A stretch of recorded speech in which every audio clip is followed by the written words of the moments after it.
हूं ललित खजूरिया। वोटिंग हो रही है सेकंड फेज़ की, लेकिन इस वक्त हम सुचेतगढ़ के बॉर्डर पर हैं। यहाँ से अब चंद कदम ही कहेंगे कि पाकिस्तान है उस तरफ, और हम अपनी सीमा में हैं। तो देखिए कितना यहाँ पर एक अंतर देखेंगे।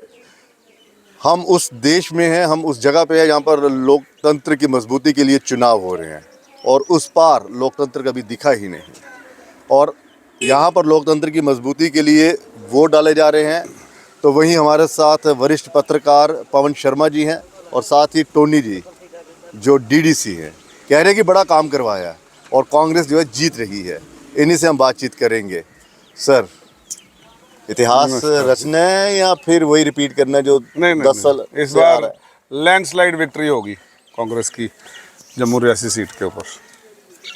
जो मेरी कॉन्स्टिट्यूंसी है, यहाँ से हम 70-30 की रेशो पे वोट डाल रहे हैं। हम आपको यकीनी बता सकते हैं यहाँ पे, खासकर मैं सुचेतगढ़ की और आरसपुरा, ये बिश्नाह बेल्ट, ये जो है यहाँ से मैं आपको बता सकता हूँ क्योंकि हमारी एडजॉइनिंग कॉन्स्टिट्यूंसियाँ हैं ये। तो आप ये समझ लें कि सुचेतगढ़ में तो आप समझ लो कि आप 70-30 की रेशो से वोट है। कहाँ से लेते हो इतनी इन्फॉर्मेशन? लोगों से, ग्राउंड है ना, जमीन से जुड़े हुए नेता है हम। अच्छा। हम एसी कमरों वाले नेता नहीं है। इतनी कड़कती धूप में भी आप देखो, मुझे बताओ, आपने पूरा इलाका बॉर्डर घूमा है, कितने बीजेपी के नेता घूमते दिखाई दिए आपको? तो जो लोकल नुमाइंदे यहाँ के कैबिनेट मंत्री हुआ करते थे वो दिखाई दिए, पूरे प्रचार में नहीं दिखाई दिए। चलिए, आप जमीन से जुड़े हुए नेता हैं, तो हमारे साथ जमीन से जुड़े हुए पत्रकार भी हैं। जी जो पिछले कई सालों से जमीन पे उतर कर पत्रकारिता हवा में नहीं कर रहे। क्या है सर, वाकई लैंडस्लाइड विक्ट्री या फिर गालिब दिल बहलाने के लिए ये एक अच्छे हुए? अब टोनी जी का जो कहना है कि लैंडस्लाइड विक्ट्री, वो अपनी विधानसभा की बात कर रहे हैं। अच्छा। यहाँ से उनको लैंडस्लाइड विक्ट्री मिल सकती है क्योंकि यहाँ से ये डीडीसी का चुनाव जीते हुए हैं, और पहले भी सुचेतगढ़ में ये इलेक्शन ही लड़ चुके हैं, और इस इलाके में इन्होंने काम किया, इसमें कोई शक नहीं है। इसमें कोई शक नहीं है, इस इलाके में आप इनको डिफीट नहीं कर सकते हो। यहाँ पर इनका दबदबा है। बिश्नाह में भी कांग्रेस का एज रहेगा। अच्छा। आरसपुरा में भी कांग्रेस का एज रहेगा। बाकी इलाकों में थोड़ा टफ है, वहाँ एज नहीं मिलेगा। अब ये कह रहे हैं कि ओवरऑल सीट जीत जाएंगे, वो अब हम कंफर्म नहीं कर सकते हैं। वो तो ईवीएम में कैद हो जाएगा, आज तो पता चलेगा 4 जून को ही। लेकिन पहले यहाँ पर भी भाजपा के साथ टक्कर, नाम अनाउंस होने के बाद लग रहा था कि रमन बल्ला की टक्कर है, लेकिन पहले माहौल थोड़ा सुस्त था। अब जो पिछले 10-12 दिन से ऐसा लग रहा है कि थोड़ी सी कांग्रेस के अंदर जान आई है। और जब से वो उड़न खटोला जो उड़ा है लाल सिंह जी का यहाँ पे, नहीं, लाल सिंह का तो अब देखिए, जिस तरह से लाल सिंह का भी सीट जो थी वो चर्चा में थी, और वहाँ पर जिस तरह से वो टफ फाइट हुई है, उसके बाद लाल सिंह के दौरे जम्मू रियासी सीट पर होना, कहीं ना कहीं कांग्रेस को संजीवनी बूटी तो जरूर मिली है, लेकिन जीत किसकी होगी ये तो आज ईवीएम में कैद हो जाएगा। और साथ में परसेंटेज पर डिपेंड करेगा।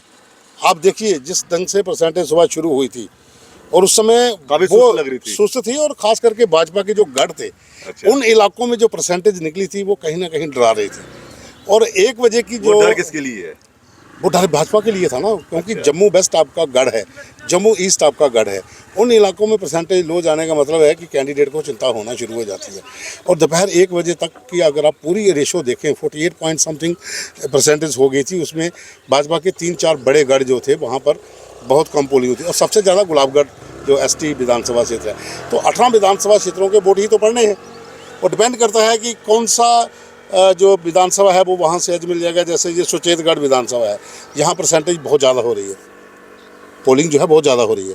और अगर शाम तक का मतलब शाम देखो, इसमें 2 पहल मैंने पहले भी कहा था कि हो सकता है सबसे ज़्यादा जब वोटिंग होती है, सबसे ज़्यादा वोटिंग जब होती है, वो जो एक आंकड़ा क्रॉस कर जाती है 80 का, वो सरकार के खिलाफ चली जाती है। जो 70 और 80 के बीच में रहती है, वो कई बार उस उम्मीदवार को, जो जीता हुआ पहले उम्मीदवार है, पिछले 10 साल से तो ये देखने को मिल रहा है। हाँ, वो उसको भी फायदा होता है। और अगर लो चली जाती है 50-60 के बीच में, तो फिर अपोजिशन को फायदा होता है। और यहाँ पर तो मुझे लग रहा है कि इस बार पोलिंग बहुत ज़्यादा हो जाएगी।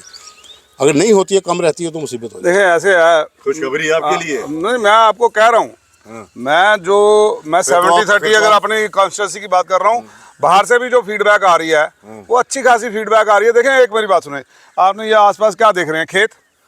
जमींदारी हमारा जो मेन पेशा है, और दूसरा पेशा जो था वो था हमारा फौज। और जो इस मोदी सरकार ने बेड़ा गर्क करके रख दिया हमारे नौजवानों का और किसानों का, तो उन्होंने अपना संभाल लिया। 750 किसान शहीद हुए और अपने काले कानून वापस करवा लिए। लेकिन ये अग्निवीर जिसने हमारा तहस नहस किया है, नौजवान बाप से पहला बेटा रिटायर होकर घर में आ रहा है। आप सोचो जरा क्या गुजर रही है उस बाप के ऊपर। तो कांग्रेस और एक बार है उसके ऊपर कानून लगा दिया कि अग्निवीर लेने के बाद आपको कोई भी सरकारी सुविधा और कोई नहीं प्राप्त होगी।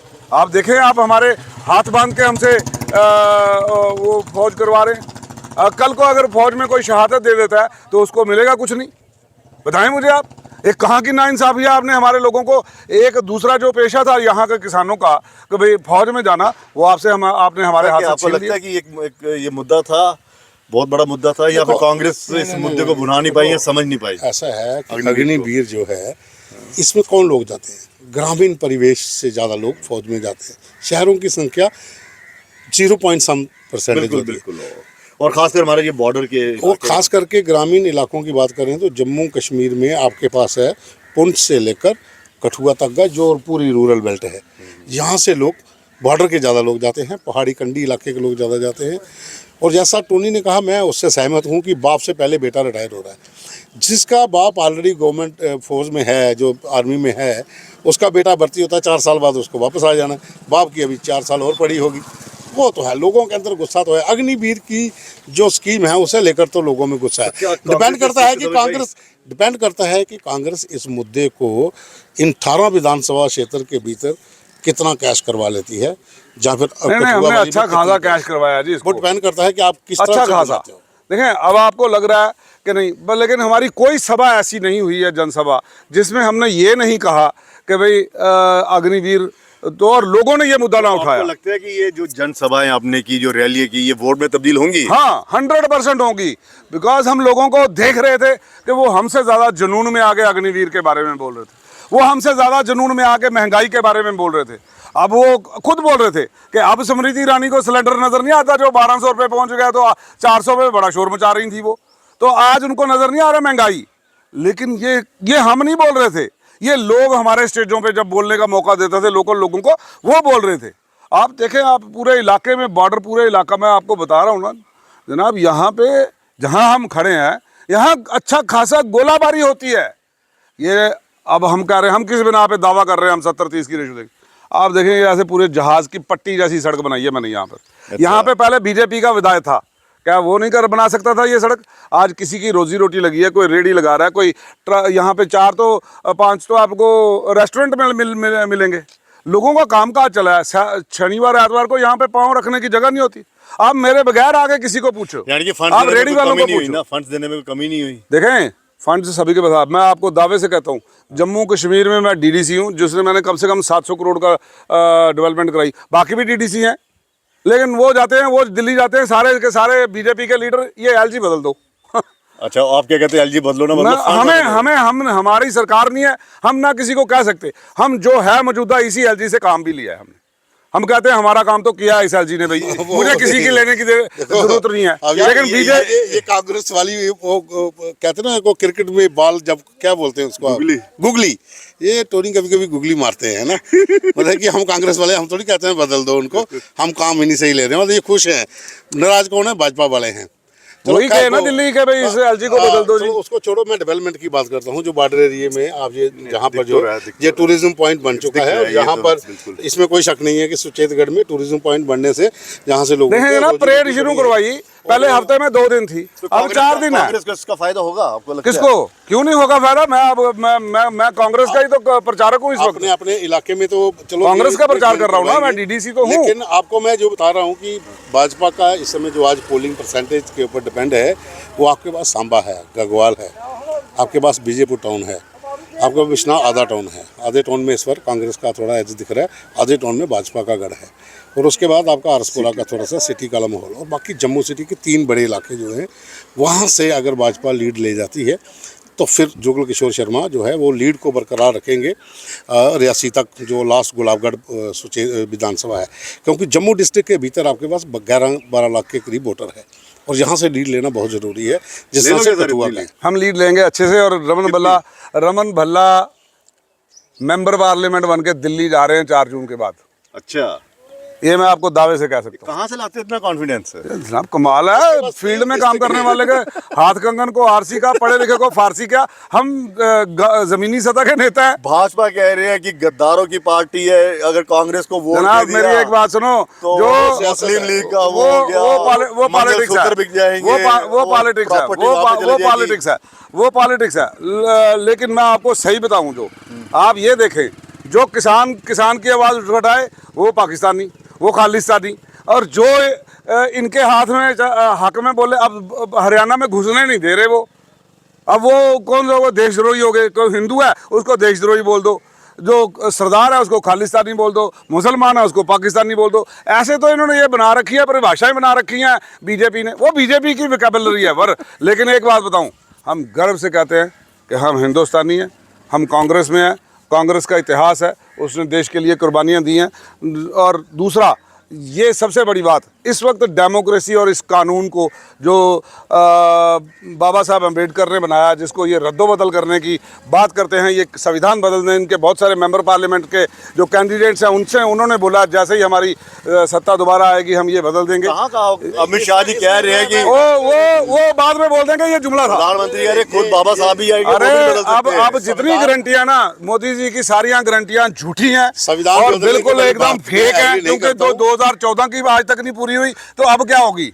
वो एक आदमी कहने लगा कि सोया हुआ था तो उसकी वाइफ ने बोला आप ऐसे करो कि तुमने मेरा ज़िंदगी में कोई काम तो किया नहीं, ये दिया जल रहा है, इसको बुझा दो।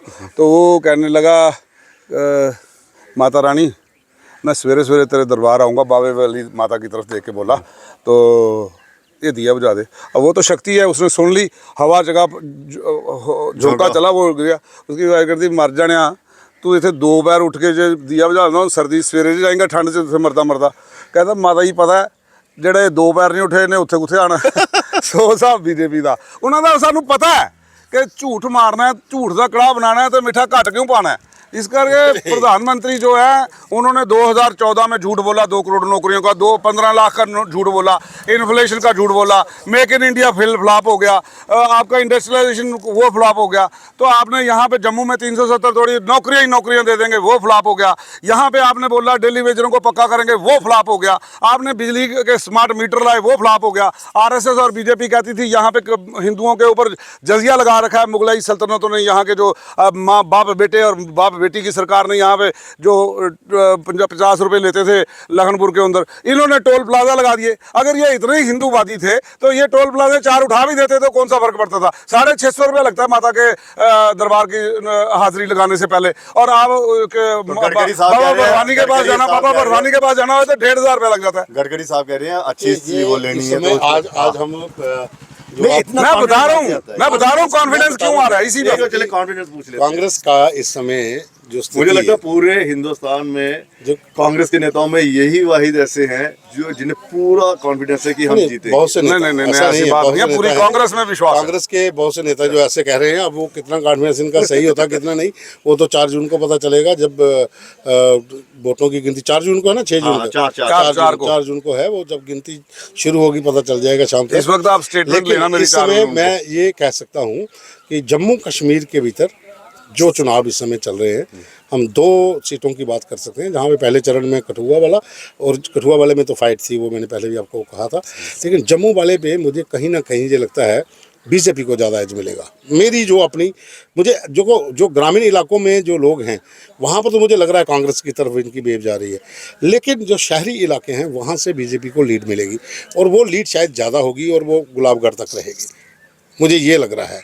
अब कांग्रेस वाले हम आपको ये बता दें वो शहर में भी हम कड़ी टक्कर दे रहे हैं, शहर में भी कड़ी टक्कर दे रहे हैं। वो बोल दो ना कि कड़ाका कड़सी, कड़ाका काट देंगे, कड़सी चलो कड़ाका कड़सी।